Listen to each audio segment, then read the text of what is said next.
బీడీ కార్మికుల ఇంట్లోనే ఉండి చదువుకున్నా కాబట్టి వాళ్ళ అవస్థ నాకు తెలుసు. అందుకోసం వాళ్ళని కూడా కొంత కాపాడాలని చెప్పి ఆదుకోవాలని చెప్పి ఇస్తా ఉన్నాం. కిడ్నీ రోగులు ఉంటారు, వాళ్ళని ఎవడు పట్టించుకోలే. ఆ డయాలసిస్ చేయాలంటే 3 కేంద్రాలు ఉండే తెలంగాణ మొత్తంలో. హైదరాబాద్ పోతే తప్ప దిక్కు లేకుండే. ఇలా 103 డయాలసిస్ కేంద్రాలు పెట్టుకున్నాం. కిడ్నీ రోగులకు కూడా పెన్షన్ ఇచ్చుకుంటా ఉన్నాం, వాళ్ళని కూడా ఆదుకుంటా ఉన్నాం. ఇట్లా అనేకమైన కార్యక్రమాలు, కళ్యాణ లక్ష్మి కావచ్చు, షాదీ ముబారక్ కావచ్చు, కేసీఆర్ కిట్ కావచ్చు, నిన్నయాలు వచ్చిన కేసీఆర్ న్యూట్రిషన్ కిట్ కావచ్చు, అనేక రకాలుగా ఆదుకుంటా ఉన్నాం. ప్రజలు పోయి పాపం ప్రైవేట్ ఆసుపత్రులలో పోతే దోపిడీ లాగుండే మునుపు అక్కర్లేని ఆపరేషన్లను వేసేది అడ్డమైన ఆపరేషన్. ఈ బాధ పోవాలంటే ఎట్లా అని ఆలోచించి ప్రభుత్వ హాస్పిటల్ మంచిగా చేసి బ్రహ్మాండంగా అమ్మఒడి వాహనాలు వచ్చి మహిళలను తీసుకుపోయి ప్రసూతి చేయించి మళ్ళీ ఇంటికాడ దింపొస్తా ఉన్నాయి.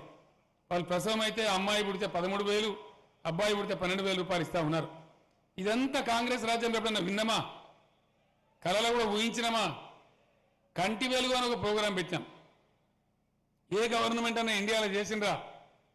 కంటి వెలుగులో ఏ ఊరికి ఆ ఊరికి పంపించి డాక్టర్లు 3 కోట్ల మంది ప్రజలకు మొత్తం కండ్ల పరీక్ష చేయించి బ్రహ్మాండంగా 80 లక్షల మందికి ఫ్రీగా అద్దాలు ఇచ్చినాం. ముసలి వాళ్ళు, పెద్దవాళ్ళు, చిన్నపిల్లలు అందరూ కూడా చాలా లాభం జరిగింది. ఈ విధంగా ఓట్లేసిన ప్రజలను ఖచ్చితంగా కడుపులో పెట్టుకోవాలని, అనేక రకాలుగా వాళ్ళని ఆదుకోవాలని చెప్పి ముందుకు పోతా ఉన్నాం. మనకు కులం లేదు, మతం లేదు, అన్ని కులాలు అన్ని మతాలు సమానంగా తీసుకొని పోతా ఉన్నాం. రెసిడెన్షియల్ స్కూళ్ళు పెట్టుకున్నాం. ఎంత బ్రహ్మాండంగా ఉన్నాయి అవి.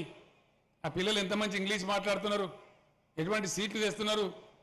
ముస్లిం మైనారిటీల కోసం పెట్టుకున్నాం, బీసీల కోసం పెట్టుకున్నాం, దళితుల కోసం పెట్టుకున్నాం, గిరిజనుల కోసం కూడా పెట్టుకున్నాం. అవి కూడా మంచి ఉపయోగం జరుగుతూ ఉంది, సమాజానికి మంచి లాభం జరుగుతూ ఉంది. మీ అందరిని నేను ప్రార్థించేది, గత ప్రభుత్వాల యొక్క వైఖరి ఏముండే, ఈ ప్రభుత్వం యొక్క వైఖరి ఏముంది, ఇవి నిర్ణయించి మీరు ఓట్లేస్తే బ్రహ్మాండంగా ఉంటుంది. ఎవడో యాళ్ళకి వచ్చి నేను నోట్లు వంచి పెడతా, నేను మోసేదికి బెల్లం పెడతా, నేను బండ్లు పెట్టి మిమ్మల్ని ఆడికటికి దింపి తమాషా చేస్తా అంటే వాళ్ళకు ఓట్లేస్తే కైలాసం ఆటలో పెద్ద పంపింగినట్టు అవుతుంది. మళ్ళీ మొదటికి వచ్చే పరిస్థితి వస్తుంది. నేను మీ అందరికీ మనం చేసేది ఒకటే, కష్టపడి తెలంగాణ తెచ్చుకున్నాం. గత 10 ఏళ్ళు కష్టపడి ఈ రాష్ట్రాన్ని అభివృద్ధి చేసుకున్నాం. నేను ముగించే ముందు మీకు చెప్పేది ఒకటే మాట, ఎల్లారెడ్డికి కామారెడ్డికి 2 ఏళ్ల లోపల బ్రహ్మాండంగా 1 ఎకరం కూడా మిగలకుండా పాలిచ్చే బాధ్యత నాది అని చెప్పి నేను మనం చేస్తా ఉన్నాను.